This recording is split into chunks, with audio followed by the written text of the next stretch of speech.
Well, people often ask me how I ended up in Vietnam covering a war, and that's a good question. And what happened was, because I wrote a book about it, Vietnam, A Reporter's War, the boss of Reuters called me in and said they were going to send me out there. And they said, we want you to have lunch with Jonathan Fenby, who later became the editor of the Times and the South China Morning Post in Hong Kong. And Jonathan is just back after 12 months there, and he will tell you everything you need to know, what you have to do when you get to the middle of the biggest war in the world and the biggest story in the world.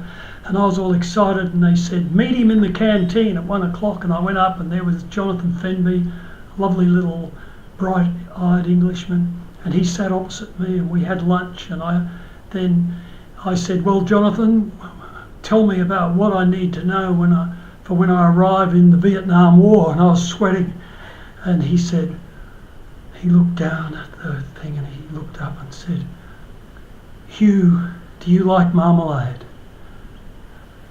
And I thought, is this a trick question? I said, well, yes. I knew the English were big on marmalade. Yes, marmalade on toast. And he said, well, before you go to Vietnam, make sure you get around to Harrods and get as many bottles of Cooper's marmalade as you can carry, because you can't get marmalade in Vietnam.